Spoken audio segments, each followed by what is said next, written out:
오늘 살펴보는 시편 54편은 다윗이 지은 시입니다.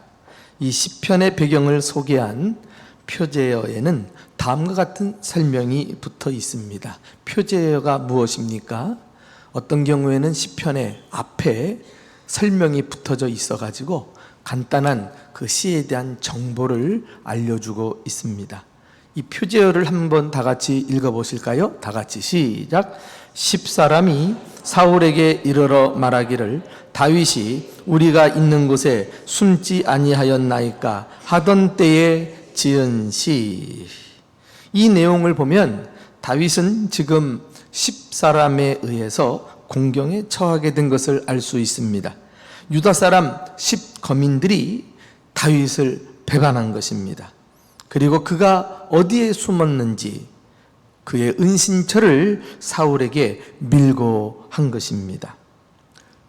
몇 주 전에는 그 도액이란 사람이 이 사울에게 고자질을 해가지고 제사장들이 85명이나 죽는 대참사가 벌어졌는데 한 번으로 끝날 줄 알았더니 또 이번에는 10거민들이 다윗을 배반하고 사울에게 그의 은신처를 밀고 하는 이런 사건이 일어난 것입니다. 여러분, 한번 입장을 바꿔놓고 생각을 해보세요. 여러분이 다윗이라면 사울의 손길이 시시각각 다가오는 이 위기를 의식하면서 얼마나 불안하고 초조했겠습니까? 은신처가 발각이 되는 바람에 밥은 제대로 입에 들어갔겠으며 잠은 마음 편히 잘 수 있었겠습니까? 그런데 우리 생각하고는 다르게 다윗은 조금도 위축되거나 흔들림이 없이 이 모든 상황 앞에서 오히려 담대하게 대처하는 모습을 봅니다. 본문 시편 54편은 하나님께서 자신을 구원해 주실 것을 장담하는 고백으로 끝을 맺고 있거든요. 자, 이 시편 마지막 절 7절을 한번 읽으시면서 확인해 보실까요? 시작. 참으로 주께서는 모든 환난에서 나를 건지시고 내 원수가 보응받는 것을 내 눈이 똑똑히 보게 하셨나이다. 지금 이 고백은 다윗이 당장 구원을 받았기 때문에 한 말이 아닙니다. 상황은 달라지지 않았고 그는 여전히 위기 가운데 있었지만 과거 경험을 비추어 볼 때 이번에도 하나님께서 자신을 모든 환난 가운데서 건져주시고 원수를 멸하실 것을 의심치 않았던 것입니다. 과거에 어린 시절 다윗이 목동으로 있을 때도 그 사나운 짐승으로부터 다윗을 지켜내고 양들을 보호하지 않았습니까? 골리앗의 적장 블레셋의 적장 골리앗과 단판 승부를 벌일 때도 어른들은 다 무서워 떨고 있는데 다윗은 하나님의 이름을 의지하여 한 방에 골리앗을 때려 눕히지 않았습니까? 여기 재밌는 표현이 나오는데 내 원수가 보응받는 것을 내 눈이 똑똑히 보게 하셨나이다. 원문에는 내 눈이 내 원수를 구경하였습니다. 이렇게 돼 있어요. 얼마나 여유 있는 자신만만한 이런 담대한 표현입니까? 공동번역 성경에는 원수들의 패망을 보게 하셨나이다. 현대어 성경에는 두 눈으로 원수들 꼬꾸라지는 꼴 보게 하셨나이다. 이렇게 표현을 했어요. 더 우리에게 와닿죠? NIV라고 하는 영어 성경에는 내 눈은 내 원수들을 승리감에 찬 눈으로 바라보았나이다. In triumph라는 단어를 살짝 집어넣어 가지고는 그냥 쳐다본 게 아니라 승자의 눈으로 원수들이 멸망하는 것을 지켜보았다는 거 아닙니까? 이것은 아무나 할 수 있는 고백이 아닙니다. 승자만이, 이기는 자만이 할 수 있는 고백입니다. 다윗은 지금 처한 환경이 결코 만만하지 않았지만 그럼에도 불구하고 그는 승자의 의식을 가지고 살았던 것입니다. 그리고 실제 모든 환난과 역경을 이겨냈습니다. 할렐루야. 사랑하는 교우 여러분, 2025년 새해가 활짝 열렸습니다. 언제까지 남 탓, 환경 탓하면서 살아야 하겠습니까? 성공하는 사람은 방법을 찾고 실패하는 사람은 핑계를 찾는다, 그런 말이 있지 않습니까? 더 이상 상황이나 사람에게 끌려다니지 말고, 환경에 휘둘리지 말고 주도적으로 삶을 이끌어가는 승자들이 되시기를 예수님의 이름으로 축원합니다. 오늘 우리는 이 본문을 통해서 다윗이 이기는 삶, 성공적인 삶을 가능하게 했던 그의 세 가지 영적 습관을 찾아볼 수 있습니다. 이 한 가지씩을 나누고자 합니다. 첫 번째는요, 기도의 습관이에요. 기도의 습관. 성공적인 삶을 위해 우리는 하나님께 도움을 구하는 태도를 가져야 합니다. 다윗은 위기 속에서 그가 가장 먼저 한 일은 자동 반사적으로 하나님을 찾고 하나님께 기도하는 것이었습니다. 자, 오늘 1절부터 나오잖아요. 다 같이 읽어봅니다. 시작. 하나님이여, 주의 이름으로 나를 구원하시고 주의 힘으로 나를 변호하소서. 하나님이여, 내 기도를 들으시며 내 입의 말에 귀를 기울이소서. 여러분이 어려움을 만났을 때 먼저 이와 같이 기도한다면 문제 해결의 방향을 잘 잡은 것입니다. 기도는 문제를 하나님께 가지고 나아가는 것이에요. 내가 풀 수 없는 문제를 하나님이 풀어주시는 게 기도입니다. 그러므로 우리는 내가 문제를 해결해야 할 것처럼 문제를 품고 있으면 안 돼요. 문제를 하나님께 맡기십시오. 시편 55편 22절에 내 짐을 여호와께 맡기라. 그가 너를 붙드시고 의인의 요동함을 영원히 허락하지 아니하시리로다. 이런 말씀이 나오잖아요. 하나님께 맡기는 게 기도예요. 그러면 하나님이 그를 붙들어 주십니다. 그리고 요동치 아니하도록 지켜주십니다. 나아가서 기도는 사람에게 말하지 않고 하나님께만 말하는 것입니다. 자, 다윗을 보세요. 그 이후에 3절 기도의 내용이 구체적으로 나오죠. 다 같이 읽어봅니다. 시작. 낯선 자들이 일어나 나를 치고 포악한 자들이 나의 생명을 수색하며 하나님을 자기 앞에 두지 아니하였음이니이다. 하나님께 자신이 처한 상황을, 처지를 낱낱이 아뢰고 있습니다. 지금 자신을 괴롭히는 사람들이 누군지도 하나님 앞에 고자질하고 있습니다. 여기 보면 하나님을 자기 앞에 두지 아니하였음이라. 하나님은 안중에도 없는, 하나님을 두려워하지 않는 사람들이 지금 다윗의 목숨을 해하려고 그를 찾고 있다는 거 아닙니까? 그래요. 우리가 기도할 때는 하나님께 못할 말이 없어요. 점잖 뺄 이유도 없고 거룩한 척할 필요도 없습니다. 사람 다 죽게 생겼는데 무슨 형식을 갖추고 우리가 하나님 앞에 경건해야 얼마나 경건하겠습니까? 그냥 아버지, 나 죽게 생겼어요. 지금 내가 처한 상황을 아시지요? 저 포악하고 악한 자들, 저들이 나를 죽이려고 다가오고 있습니다. 하나님을 안중에도 없이 두려워하지 않고 있는 저 사람들, 나는 어찌할 수 없습니다. 아버지 좀 도와주세요. 이렇게 기도하는데 무슨 점잠 빼며 속으로 묵상 기도하듯 합니까? 때로는 점잖게 묵상 기도하는 때도 있죠. 주님을 묵상해야 되니까. 그러나 때로는 소리쳐서 정말 몸부림치면서 주님 앞에 기도도 하실 줄 알아야 합니다. 누가복음 18장에 가서 보시면 예수님께서 과부와 불의한 재판장의 비유를 말씀하셨습니다. 과부가 재판장에게 가서 자신의 억울한 사연을 호소하는 거예요. 내 원한을 풀어주소서. 원수 때문에 못 살겠습니다. 한 번도 아니고 밤에도 낮에도 계속 찾아와서 소리치니까 이 재판장이 처음에는 과부를 무시했어요. 이 사람은 불의한 재판장이라 그랬어요. 불의하다는 것은 판결을 굽게 하는 거예요. 돈이 많은 듯한 사람은 데려다가 내가 잘해줄 테니까 돈 좀 달라 뭐 이런 거 있잖아요. 그런데 딱 보니까 과부야. 나올 게 없어. 그러니까 뭐 하찮게 여기고 듣지도 않았죠. 이런 불의한 재판장이 과부를 무시했다가 나중에는 과부에게 질려가지고 손발을 다 들고 그의 간청을 들어주었다는 게 아닙니까?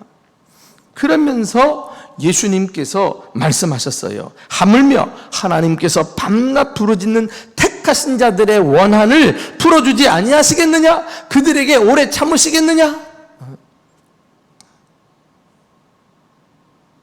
이것이 과부와 불의한 재판장의 비유의 교훈입니다.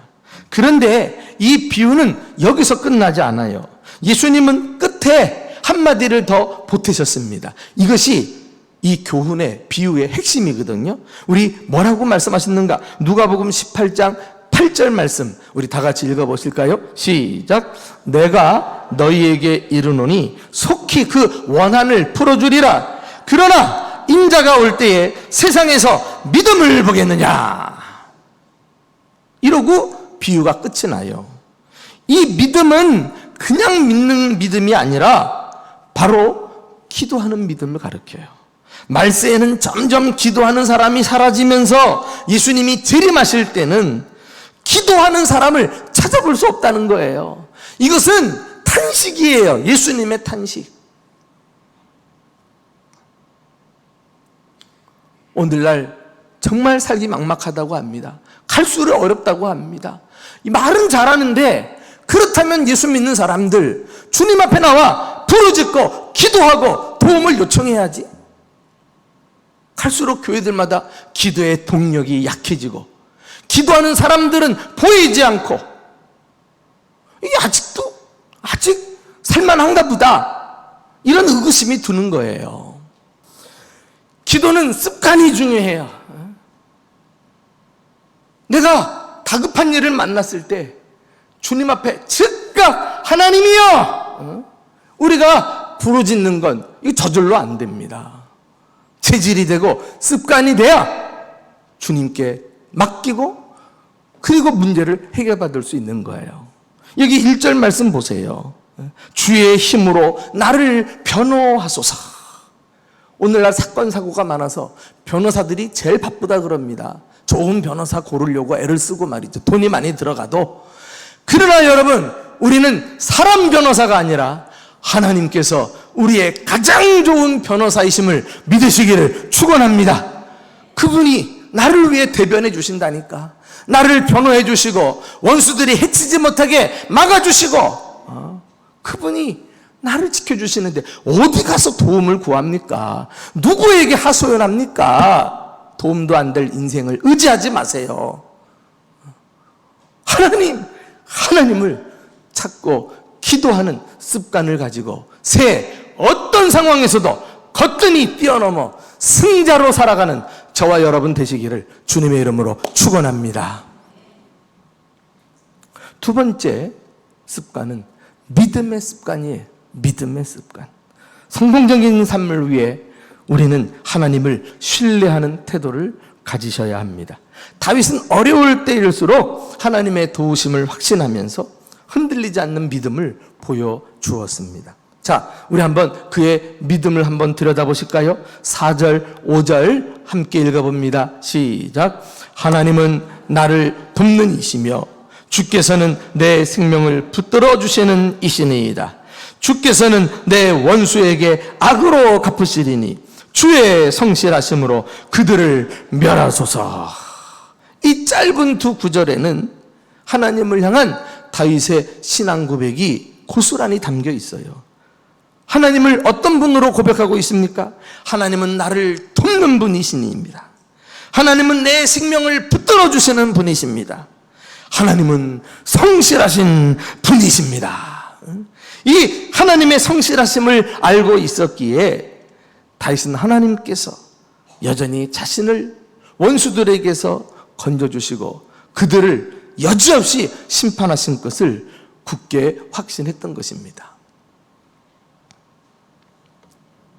중요한 것은 다윗의 믿음이 한결같았다는 거예요. 변함없이 항상 하나님을 신뢰한 것입니다. 어떤 상황에서도 하나님을 의지하는 믿음의 습관을 가지고 있었습니다. 믿기는 믿는데 도중에 포기하는 것은 믿음이 아닙니다. 믿다가 안 믿다가 하는 것도 믿음이 아닙니다. 환경 따라 여건 따라 믿는 것도 믿음이 아닌 것입니다. 믿음은 항상 언제나 끝까지 믿는 것입니다. 다윗의 고백을 들어봅시다.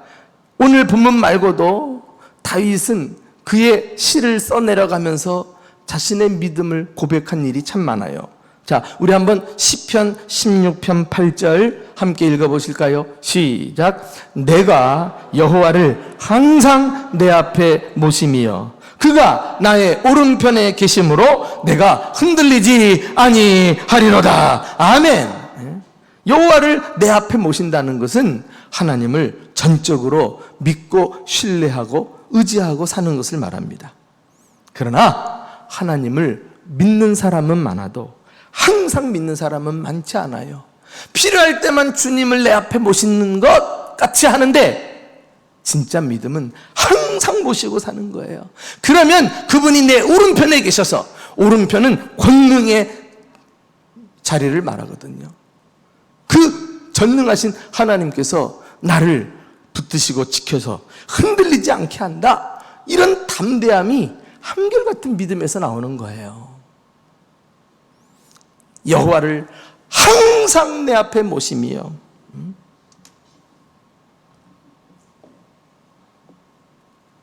사랑하는 교우 여러분, 새로운 한 해를 살아가면서 예상치 않는 어려움이 찾아올 때, 그리고 뜻하지 않는 시험거리가 생겼을 때 우리의 삶을 붙드시는 하나님을 신뢰하시기를 축원합니다. 형통할 때뿐만 아니라 공고할 때도, 성공할 때뿐만 아니라 실패할 때도, 부유할 때뿐만 아니라 가난할 때도, 건강할 때뿐만 아니라 아플 때도 말이죠. 주일뿐 아니라 평일의 삶에서도 항상 하나님을 모시고 사시는 승자들이 되시기를 주님의 이름으로 축원합니다. 마지막으로 세 번째 습관은 감사의 습관이에요. 성공적인 삶을 위해 우리는 하나님께 감사함으로 나아가야 합니다. 다윗은 하나님의 구원과 승리를 확신하고 미리 감사를 할 줄 아는 사람이었어요. 자, 그 내용이 마지막 절 앞에 6절에 나오죠. 우리 한번 다 같이 함께 읽어봅시다. 시작. 내가 낙헌제로 주께 제사하리이다. 여호와여 주의 이름에 감사하오리니 주의 이름이 선하심이니이다. 아멘. 여기 낙헌제로 주께 감사한다. 낙헌제는 감사하는 마음을 담아서 하나님께 예물을 드리는 제사를 말합니다. 추수감사절 같은 특별한 절기 말고 수시로 하나님께 감사할 때 그 감사하는 마음을 가지고 제사를 드리는 예배예요. 그래서 영어에는 이 감사제라는 말이 free will offering이라고 돼 있어요. 자발적으로 자원해서 드리는 즐거움의 예배. 얼마나 주님 앞에 감사하고 기뻐했으면. 그래서 다윗은 여전히 하나님은 안중에도 없는 이 포악한 자들에게 둘러싸여서 목숨이 간들간들한 이런 상황 속에서도 낙헌제를 드리면서 하나님께 감사했다는 거 아닙니까? 그만큼 다윗에게 있어서 감사는 특별한 일이 아니라 일상적인 삶이요, 중요한 습관이었어요. 습관. 한마디로 다윗은 역경을 감사로 극복하는 비결을 깨달았던 사람입니다. 여러분, 감사한 일이 있을 때만 감사하는 것은 양심 바른 사람은 누구나 할 수 있어요. 꼭 예수를 안 믿어도. 하기야 그것조차도 감사하지 않는 사람도 있습니다마는, 우리가 그런 사람을 개만도 못한 인간이다 이렇게 얘기하잖아요. 개도 자기에게 먹이를 주는 주인을 알아봐요. 꼬리를 치고 그냥 반갑다고 달려들고. 이 감사하지 못하는 건 대단히 비정상적인 삶이 아닐까요?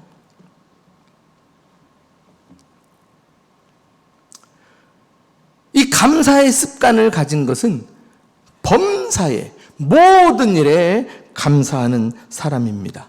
감사할 일이 없어도 만들어서 감사, 감사할 것을 찾아서 감사. 그러니까 범사 모든 일에 감사할 수 있는 거예요. 다윗을 보십시오. 여전히 사울에게 쫓기고 있는 힘든 상황에 놓여 있었지만 하나님이 자신을 구원해 주실 것을 믿고 미리미리 하나님께 감사하고 있지 않습니까? 그리하여 다윗의 감사는 그의 믿음의 표현이었던 것을 알 수 있습니다. 도저히 앞만 찾아봐도 정말 감사할 게 없습니까? 그만큼 여러분들이 절체절명의 상황 속에 놓여서 숨이 까딱까딱 하고 계십니까? 그래도 우리에게는 감사의 이유가 있어요. 그것은 다름 아닌 하나님 때문입니다. 할렐루야.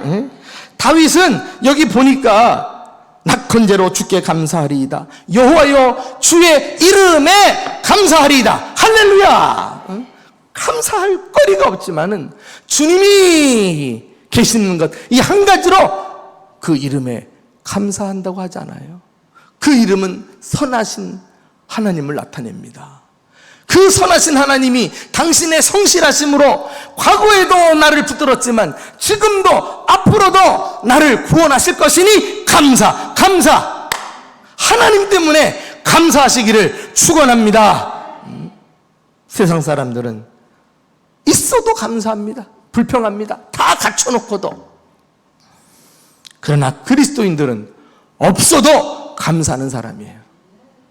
없어도 있는 것 한 가지 있으니 나는 구원의 하나님으로 말미암아 기뻐하리로다. 할렐루야. 그러므로 감사하지 않는 것은 불신앙이에요. 감사는 환경의 문제가 아니라 영적인 신앙의 문제예요. 사랑하는 교우 여러분, 감사의 힘을 믿으세요. 감사는 기적을 가져오고 삶을 변화시킵니다. 환경을 바꾸는 것은 감사밖에 없어요. 성공적인 삶을 살기 위한 세 가지 영적 습관. 이제 무엇입니까? 첫째는 기도의 습관입니다. 둘째는 믿음의 습관입니다. 셋째는 감사의 습관입니다. 이 세 가지를 꼭 마음에 새기고 올해와 그리고 남은 인생을 승리자로 살아가는 저와 여러분 되시기를 주님의 이름으로 축원합니다.